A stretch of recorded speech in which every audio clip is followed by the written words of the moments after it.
I paid for my entire family's dream vacation, but when I got there, I found out my sister told everyone I got the tickets for free, so I canceled the return flights and watched her explain who was really paying. The trip was supposed to fix everything. I'd worked doubles at the hospital for 18 months, lived on ramen, and saved $9,200 to take my family to Costa Rica. My parents never had a real vacation. My sister constantly posted about how boring our family was compared to her friends' families who traveled. When I sent the itinerary, my sister called crying with gratitude. Mom sent me a voice message saying I was too generous. Dad texted 3 heart emojis, which for him was practically a novel. The resort was paradise. Endless beaches, infinity pools, activities included. On our second day, I was getting drinks when I overheard my aunt talking to strangers at the bar. My niece works for this airline, she said proudly. Got us all buddy passes, practically free except taxes. I stood there, frozen, holding 2 pina coladas. Buddy passes? I found my cousin later by the pool. So lucky your work gave you those companion tickets, she said. Wish my job had perks like that. That night, I confronted my sister on her balcony. Buddy passes? I said. You told them I got airline employee discounts?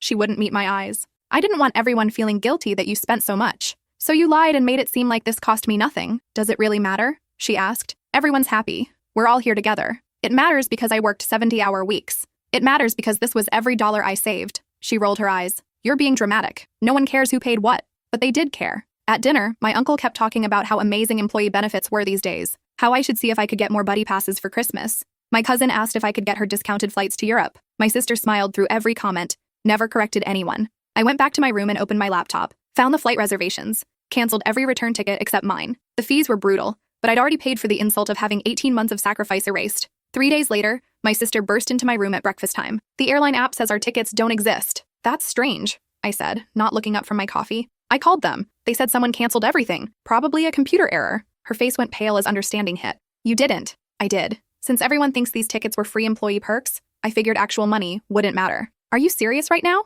Completely. If you want to get home, book your own flight. Last-minute tickets are running about $900 each. I don't have $900. Then I guess you'll need to explain to everyone who actually paid for this vacation. She tried bargaining, then threatening, then crying. I packed my bag while she spiraled. By lunch, the entire family knew. They gathered in the lobby, looking at their phones in panic. My sister had told them everything, trying to paint me as vindictive. But my dad asked the question that mattered. Did you really tell everyone your sister got these tickets for free? My sister stammered. I thought, you thought erasing my sacrifice was easier than admitting I did something generous, I said. The shame on my parents' faces was almost worse than my sister's lies. My uncle started calculating credit card limits. My aunt was crying. My cousin kept apologizing for the Europe comment. I grabbed my suitcase. I'm leaving on my original flight. The rest of you figure it out. My sister blocked the door. Please don't do this. I'm sorry. I'll tell everyone the truth. You already should have. I pushed past her. At the airport, my phone exploded with messages. Most were from my parents, frantically trying to book last-minute flights they couldn't afford. One was from my sister, begging. Then a call from an unknown number. Resort security.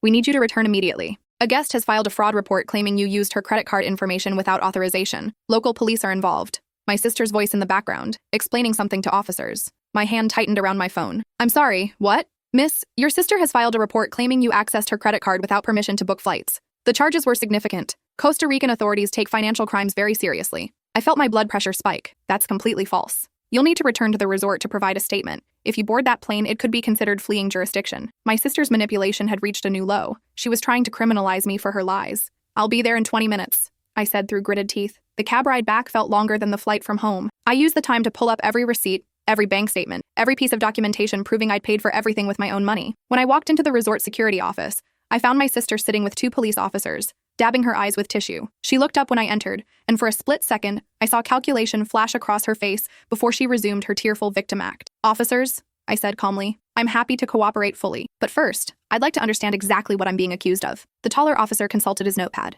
Your sister claims you used her credit card information to purchase airline tickets totaling $9,200 without her knowledge or consent. That's interesting, I said, opening my laptop, because I paid for those tickets with my own card, from my own account, 6 months ago. I turned the screen to show them my bank statements, highlighting the transaction, the date, the amount, my name on the account. The officer's expression shifted. These appear to be your personal funds, he said slowly. They are. Every cent came from my savings. I worked overtime for 18 months to afford this trip. Then why would your sister file this report? The second officer asked. My sister jumped in. She canceled all our return flights. She stranded us here. The tickets I paid for, I clarified, with my money, which makes them my property to cancel if I choose. You can't just leave people in another country, my sister shrieked. You're adults with credit cards and functioning brains, I replied. You can book your own flights home. The first officer held up his hand. Let me understand this. You purchased tickets for your family as a gift. Your sister misrepresented how the tickets were obtained.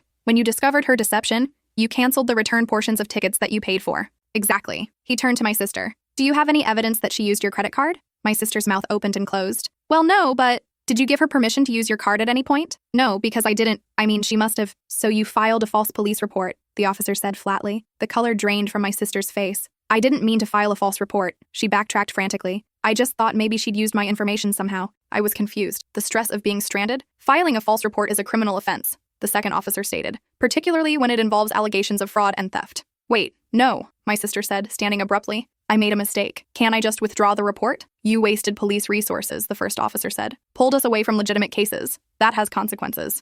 I watched my sister's panic escalate. Part of me felt vindicated. Part of me felt exhausted. Officers, I said quietly, would it be possible to speak with my sister privately for a moment? They exchanged glances, then nodded. We'll be right outside. Once the door closed, my sister whirled on me. You have to tell them this was all a misunderstanding. It wasn't a misunderstanding. You filed a false report to try to manipulate me into restoring your flights. I panicked, okay? Everyone's furious at me. Mom won't even look at me. Dad keeps asking how I could be so ungrateful. I just needed them to stop. By making me the criminal? She slumped into her chair. I messed up. I know I messed up. You've been messing up since the moment you told everyone those tickets were free. I thought I was helping, she said weakly. No, you thought you were avoiding feeling inferior. You couldn't stand that your younger sister did something generous that you couldn't do yourself. The truth hung between us. Please, she whispered. Don't let them charge me. I'll tell everyone what really happened. I'll apologize. I'll pay you back somehow. I studied her face, saw genuine fear there, mixed with shame. You should have thought about consequences before you lied, I said. Before you let Uncle talk about buddy passes. Before you filed a false police report. I know. I walked to the door, then paused. I'll tell the officers I don't wish to press additional charges. But you're fixing this mess yourself. Book your own flight home. Apologize to everyone. And never ever claim credit for something I did again. I promise, she said, voice breaking. I stepped outside and approached the officers. I don't want to pursue charges related to the false report. My sister made a mistake out of desperation. I think the situation has been stressful enough for everyone involved. The first officer nodded slowly. That's generous of you, but we'll still need to document that a false report was filed. She'll receive a formal warning. I understand. You're free to catch your flight, the second officer said. We have everything we need from you. I thanked them and headed back to the taxi area. My phone buzzed continuously during the ride to the airport. Mom begging me to help them book flights. Dad saying we needed to talk as a family. My aunt leaving a tearful voicemail about how sorry she was. I responded to only one message. Mom's. I'm catching my flight. You all need to handle your own arrangements. When I get home, we can discuss what happens next. At the airport, I settled into my seat, declining the flight attendant's offer of champagne. I was too exhausted to celebrate. The passenger next to me, a woman in her 60s, noticed my expression. Rough vacation? You could say that? Family drama? I laughed without humor. Is there any other kind? I've been flying to Costa Rica for 30 years, she said. Every trip, I leave my family at home. Best decision I ever made. We flew in comfortable silence after that. I dozed fitfully, waking as we descended into familiar territory. My apartment had never looked better. I dropped my bags and collapsed on the couch, finally allowing myself to process everything. My phone buzzed. A text from Dad. We made it home. Your mother and I paid for your sister's ticket. Your aunt and uncle used credit cards for theirs. Your cousin is still trying to figure something out. Then, another message. We need to talk about what happened. I stared at those words. We need to talk, as if this were some minor misunderstanding that could be smoothed over with a conversation. I typed and deleted 3 responses before settling on, I'm not ready yet. For 3 days, I ignored calls and texts from everyone except my best friend Riley, who brought wine and listened to the whole story without interrupting once. So, your sister basically committed credit fraud against the police, Riley said finally. That's impressively stupid. She was desperate. She was manipulative. There's a difference. Riley had a point. Desperation didn't excuse lying to police officers. What are you going to do? Riley asked. I don't know. Part of me wants to never speak to any of them again. Part of me knows that's not realistic. You could at least make them sweat a little longer. On day 4, I finally answered when Mom called. Thank God, she breathed. I've been so worried. I'm fine. We need to talk about Costa Rica. We really don't. Your sister feels terrible about what she did. She should. Mom sighed. I know you're angry. You have every right to be, but she's your sister. She made a mistake. She made multiple calculated decisions, I corrected. She lied about where the tickets came from. She let that lie spread and grow. She watched me be humiliated. Then she tried to have me arrested. She wasn't thinking clearly. Stop making excuses for her. Silence on the other end. I worked 18 months for that vacation, I said quietly. 70-hour weeks. I ate ramen so I could save every extra dollar. I wanted to do something nice for all of you, and we're so grateful. Are you? Because being grateful would mean acknowledging what I did. It would mean correcting lies when you heard them. It would mean supporting me when everything fell apart. We didn't know what to do, Mom admitted. You could have asked me. You could have believed me. Instead, you watched your daughter file a false police report against me. We thought she was just panicking. I'm hanging up now, I said. When you're ready to actually hold her accountable instead of explaining away her behavior, we can talk again. I ended the call and immediately blocked my sister's number. I couldn't handle her apologies or excuses. Work became my sanctuary. The hospital emergency room was chaotic and demanding, which meant I didn't have time to think about family drama. My coworkers noticed my extra shifts but didn't comment. 2 weeks after returning from Costa Rica, I arrived home to find my sister sitting on my apartment steps. "How did you get this address?" I asked. "Mom gave it to me. Please, I just need 5 minutes." "You don't get to show up at my home uninvited." "I know, but you won't answer my calls or texts." I needed to apologize in person. I considered going inside and shutting the door in her face. Instead, I sat down on the step next to her, maintaining careful distance. "You have 5 minutes." She took a shaky breath. "I'm sorry. I'm so sorry. I know that's not enough, but I mean it. What I did was unforgivable." "Then why are you asking for forgiveness?" "Because you're my sister. Because I messed up the most generous thing anyone's ever done for our family. Because I let my own insecurity turn me into someone I hate." "What insecurity?" She laughed bitterly. "Are you serious? You're the responsible one, the successful one, the one who saves lives and works 70-hour weeks and still manages to drop $9,000 on a vacation. Meanwhile, I'm barely keeping my head above water financially. So you decided to tear me down. I decided to make it seem like you hadn't done anything special,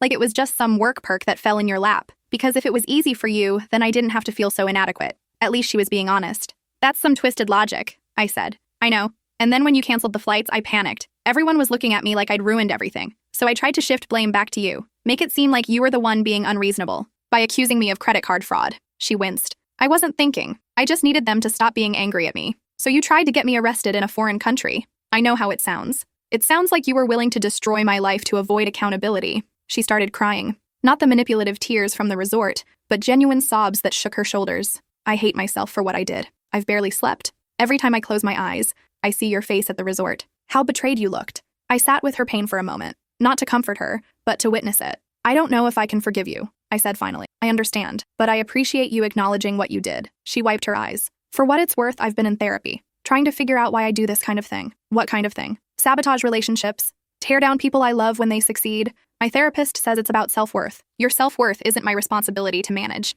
"I know. That's what I'm trying to work on." We sat in silence as the sun set behind the buildings. "I'm not ready to have you in my life right now," I said. "Maybe someday, but not now." She nodded, standing slowly. "I'll leave you alone." But I meant what I said about the apology, and about trying to be better. I watched her walk away, feeling a strange mix of sadness and relief. That night, I finally responded to Mom's texts. "I saw my sister today. I appreciate that she apologized, but I need space from all of you right now. Please respect that." Mom's response came quickly. "How much space?" "I don't know. Weeks, maybe months. I'll reach out when I'm ready." "We love you." "I know. But love wasn't enough. Not when it came without accountability. Not when it excused harmful behavior for the sake of keeping peace." The months passed slowly. I threw myself into work, picked up hobbies I'd abandoned, reconnected with friends I'd neglected while saving for Costa Rica. Riley dragged me to pottery classes and hiking trips. "You seem lighter," she observed one Saturday morning over coffee. "I feel lighter." "No family guilt weighing you down?" "Surprisingly little." "Have they been respecting your boundaries?" "Mostly. Mom texts every few weeks to check in. Dad sent a card for my birthday. My sister leaves me alone, which I appreciate."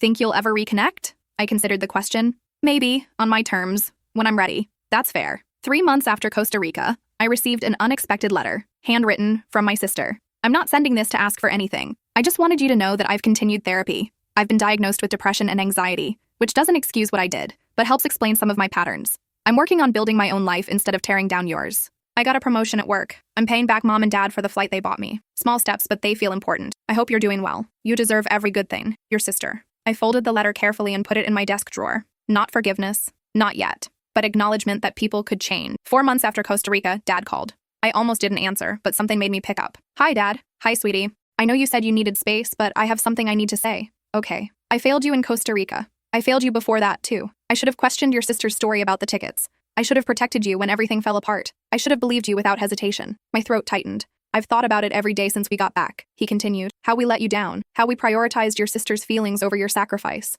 I'm ashamed of myself." "Dad, let me finish. You worked yourself to exhaustion to give us something beautiful, and we threw it back in your face. Not intentionally, but through complacency, through not questioning, through choosing comfort over truth." I felt tears building. "I don't expect you to forgive us," he said, "but I needed you to know that I see what we did wrong, and I'm sorry." "Thank you," I whispered. "Take all the time you need. We'll be here when you're ready." After we hung up, I cried for the first time since leaving Costa Rica. Not angry tears or bitter tears, but cleansing ones. 6 months after Costa Rica, I agreed to have coffee with Mom. We met at a neutral location, a cafe halfway between our homes. She looked older somehow, more tired. "Thank you for meeting me," she said. "You're welcome. I've missed you." "I've missed you too." We ordered coffee and sat in awkward silence until Mom finally spoke. "I've been replaying everything in my mind. All the times I should have stepped in, should have questioned the buddy pass story, Should have supported you instead of managing your sister's emotions. Why didn't you? She considered the question carefully. Your sister has always been more fragile, required more attention, more careful handling. Somewhere along the way, I started assuming you were fine because you were competent, because you handled things. I'm not always fine. I know that now. I took your strength for granted. Let your sister's neediness overshadow your needs. It felt like my feelings didn't matter, I admitted. Like keeping peace was more important than acknowledging what actually happened. Your feelings matter enormously. What happened to you in Costa Rica was cruel, and we made it worse by not standing up for you. I nodded, feeling some of the anger dissolve. I can't promise I'll never make mistakes, Mom said. But I can promise to try harder, to see you instead of just assuming you're okay, to believe you first. That's all I wanted. Can we try again? Slowly? I thought about it. About the cost of holding on to anger versus the cost of rebuilding. Slowly, I agree. Over the following months, I carefully reconstructed relationships with my parents. Dinners every few weeks, phone calls that felt genuine, boundaries that were respected. My sister and I remained distant. Not hostile, but not close. We'd exchange brief texts on holidays, acknowledge each other's existence without pretending everything was fine. 1 year after Costa Rica, I received a check in the mail, $9,200, from my sister. The note attached said simply, I can't undo what I did, but I can return what you spent. Thank you for the lesson in accountability. I stared at that check for a long time. Part of me wanted to tear it up, send it back, refuse her attempt at restitution. Instead, I deposited it and used it to book a solo trip to New Zealand, posted photos of mountains and glaciers and stunning coastlines. Lived exactly the adventure I wanted without worrying about anyone else's comfort or opinion. My sister liked every photo, never commented, just acknowledged my joy from a distance. 2 years after Costa Rica, I ran into my aunt at the grocery store. We hadn't spoken since the trip. I owe you an apology, she said immediately. You do. I should have questioned the buddy pass story. Should have thanked you properly for your generosity. Should have supported you when everything fell apart. Why didn't you? Because it was easier to believe the comfortable lie. Easier to enjoy the vacation without guilt. I'm ashamed of that now. I appreciate you saying that. Your sister told us what really happened, about how she manipulated the situation, how she tried to have you arrested. We had no idea it went that far. She finally told the truth? At Thanksgiving dinner last year, just laid it all out. Your uncle was furious with her, with himself for not seeing it sooner. How is my cousin doing? I asked, remembering her Europe comment. Embarrassed. She wanted to reach out but didn't know if you'd want to hear from her. She was just going along with what she was told. I don't blame her. My aunt's eyes teared up. You're kinder than we deserve. I'm not kind. I'm just tired of holding on to anger. 3 years after Costa Rica, my sister asked if we could meet for lunch. I agreed, curious about what she had to say after all this time. She looked different, healthier somehow, more settled in her own skin. Thank you for coming, she said. You said it was important. It is. I'm getting married. I felt surprised, and something else, maybe happiness for her. Congratulations. His name is Owen. He's a teacher, patient and kind and everything I'm not naturally. You're more than you give yourself credit for. She smiled sadly. I'm trying to be. Therapy helped. So did Owen. He doesn't let me get away with my old patterns. That's good. I'm not inviting you to the wedding. I raised my eyebrows. Not because I don't want you there, she clarified quickly, but because I don't want to pressure you. Don't want to force reconciliation before you're ready. Owen said I needed to respect your boundaries even if it hurts. Owen sounds smart. He is. We ate in comfortable silence for a while. For what it's worth, she said eventually. Costa Rica changed me, hitting rock bottom like that, seeing who I'd become. It forced me to either get better or stay miserable. I'm glad you chose better. I almost didn't, but Owen found me at my lowest point and saw potential instead of disaster. Everyone deserves that. Even you? I thought about it. About Riley and my parents' attempts at redemption. About strangers who'd been kind for no reason. Yeah, even me. 4 years after Costa Rica, I accepted an invitation to my sister's home for dinner. She'd insisted it was casual. Just her, Owen, and me. Their apartment was small but warm. Photos on the walls, plants in every corner, a cat that immediately demanded attention. Owen greeted me with genuine friendliness. No awkwardness, no apologetic explanations. Just nice to finally meet you. And your sister talks about you constantly. Over dinner, I watched them interact. The way Owen gently corrected her when she started catastrophizing. How she laughed at his terrible jokes. The ease between them. This is nice, I said. It is, my sister agreed. Thank you for giving me this chance. Thank you for earning it. After Owen went to load the dishwasher, my sister turned to me seriously. I know we'll never be the sisters we should have been, but I'd like to be the sisters we can be, if you're willing. What does that look like? Honest, boundaried, real, no pretending we're close if we're not, no forcing traditions that don't fit. Just two people who share history trying to be in each other's lives authentically. I can work with that. 5 years after Costa Rica, I planned another family vacation. Smaller this time. Just Mom, Dad, and me. We went to Maine, rented a cabin by the coast, spent our days hiking and eating lobster rolls and having conversations that actually meant something. One evening, sitting on the porch watching the sunset, Dad said, "This is what Costa Rica should have been." It's better, I corrected, because it's honest. Mom reached over and squeezed my hand. Thank you for not giving up on us. Thank you for showing up differently. That night, I thought about the 19-year-old version of myself who'd worked 70-hour weeks to create a perfect vacation. How desperately she'd wanted to bring everyone together. How crushed she'd been when it all fell apart. I wished I could tell her that the falling apart was necessary, that sometimes things have to break completely before they can be rebuilt into something stronger. 7 years after Costa Rica, my sister had a baby, a little girl named after our grandmother. When she asked if I'd be willing to be the godmother, I said yes, not because everything was fixed, not because the past was forgotten, but because people deserved chances to be better, and my sister had taken hers. At the christening, surrounded by family who'd worked hard to heal their broken pieces, I felt something unexpected. Peace. Not the false peace of pretending nothing happened, not the fragile peace of walking on eggshells, but the hard-won peace of people who'd hurt each other, held each other accountable, and chosen to keep trying. Riley found me after the ceremony. How are you feeling? Good.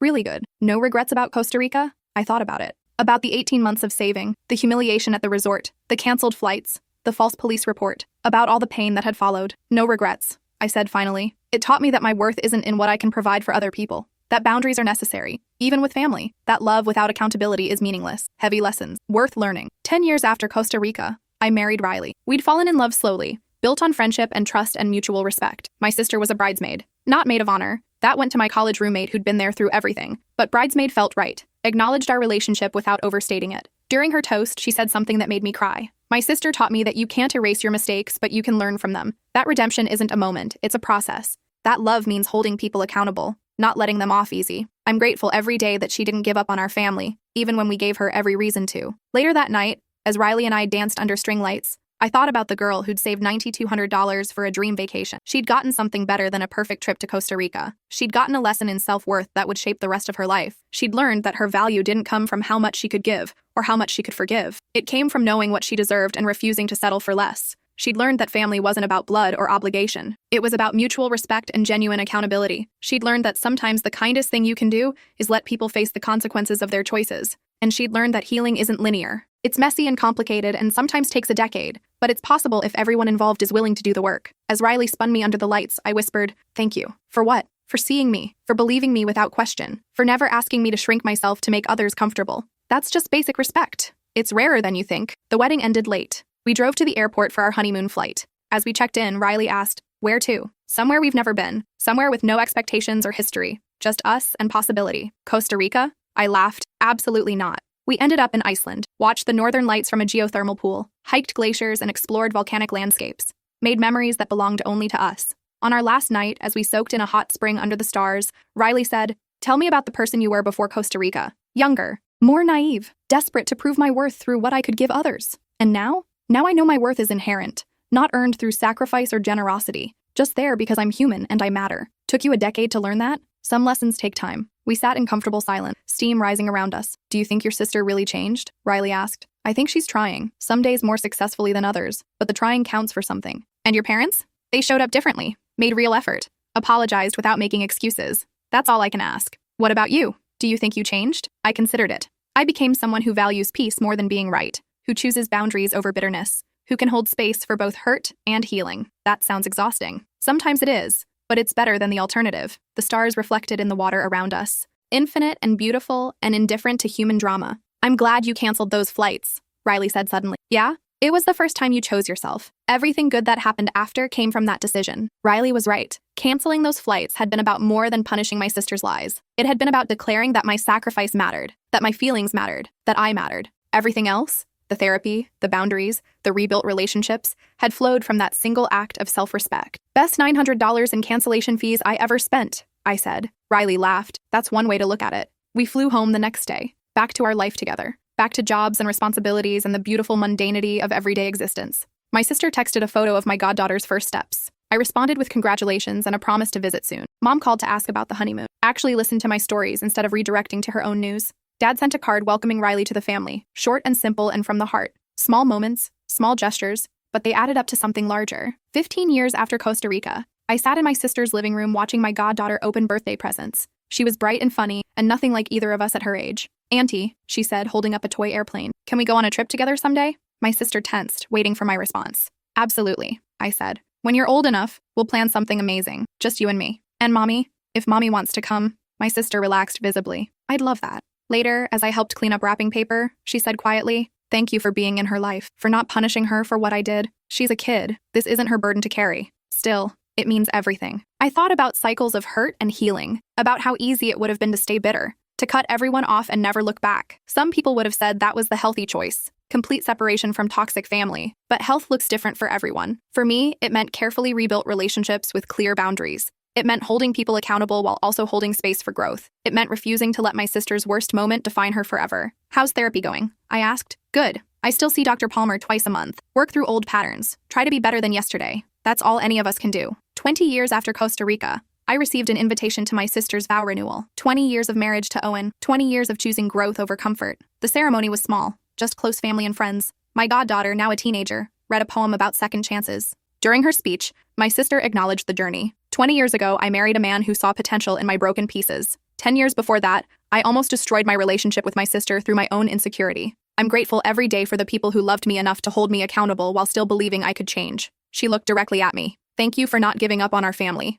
for showing me what real strength looks like. After the ceremony, my parents pulled me aside. They looked older now, frailer. Time had softened all of us. We're proud of you, Dad said. For what? For building a good life, for being wise about boundaries, for teaching us what accountability looks like. I was just surviving. You were leading, Mom corrected, whether you meant to or not. That night, dancing with Riley at the reception, I felt the weight of 2 decades of healing. Still no regrets? Riley asked, knowing what I was thinking about. Still no regrets. Not even about the $9,000? Best investment I ever made in myself, because that's what Costa Rica had been. Not a vacation, not a gift, but an investment in learning my worth. And the returns, in self-respect, in healthy boundaries, in authentic relationships, had been worth every penny. The song changed. My goddaughter grabbed my hand. Dance with me, Auntie. I let her spin me around the dance floor, laughing at her enthusiasm. This moment, this joy, existed because I'd refused to accept less than I deserved, because I'd valued myself enough to cancel those flights, because I'd learned that sometimes love means consequences. And sometimes the greatest gift you can give your family is showing them who you are when you're not sacrificing yourself for their comfort. 25 years after Costa Rica, my sister and I sat on my porch drinking wine, watching the sunset. Our parents were gone now, Dad 5 years earlier, Mom just last spring. Their passings had been peaceful, their final years filled with genuine connection. Do you ever think about Costa Rica? My sister asked. Sometimes. I think about it all the time, the worst version of myself on full display. We were young, stupid, figuring things out. I was cruel. You were scared. She looked at me seriously. Does it ever stop hurting? Knowing I hurt you that badly? Eventually, you stop living in the past. You acknowledge it, learn from it, but you don't let it define you. I wish I'd been different. You became different. That matters more. We sat in silence, comfortable with the space between words. Riley asked me something once, I said. Asked if I thought you really changed. What did you say? That you're trying. Some days more successfully than others. Still true 25 years later? Still true. But also, who cares? You're trying. That's enough. My sister's eyes filled with tears. Thank you for not writing me off, for giving me chances to be better. Thank you for taking them. The sun dipped below the horizon, painting the sky in shades of orange and pink. Costa Rica was beautiful, though,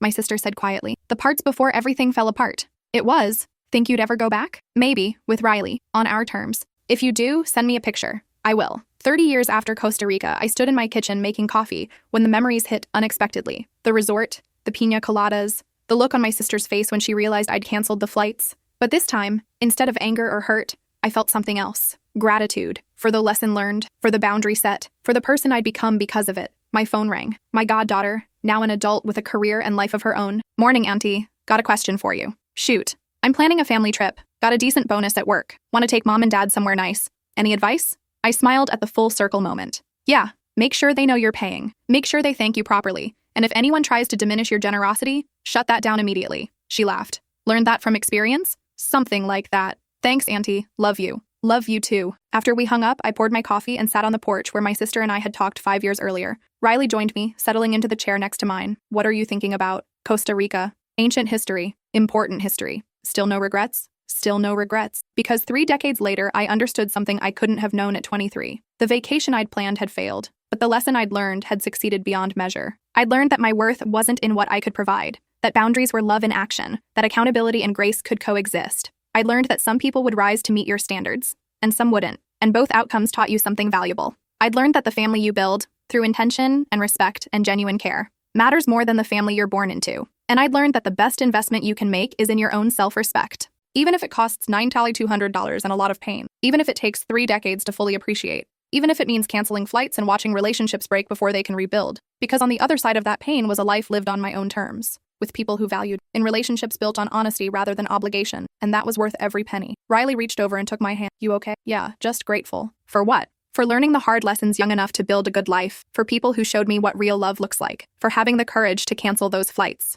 Still the best decision you ever made? I thought about it. About everything that had followed, The pain and healing, the broken relationships rebuilt, the boundaries that had saved me. Top 3 at least. We sat together watching the morning sunrise, coffee cooling in our cups, 30 years of wisdom settling comfortably between us. Somewhere, my sister was probably drinking her own coffee, thinking about her own journey, her own lessons learned, her own redemption earned through years of consistent effort. And my goddaughter was planning a vacation, armed with my hard-won advice about boundaries and self-worth. The cycle had been broken. The lesson had been passed on. Costa Rica hadn't been a failure. It had been the beginning of everything that mattered. And 30 years later, I was finally grateful for all of it. The pain and the healing, the breaking and the rebuilding. All of it had led me here, to this porch, this life, this peace, to a place where I knew my worth and refused to settle for less, where I could hold both hurt and healing, both accountability and grace, where family meant respect, not obligation, and where love meant seeing people clearly, holding them to standards, and believing they could change. That was the real gift of Costa Rica. Not the vacation I'd planned, but the life I'd built from its ashes.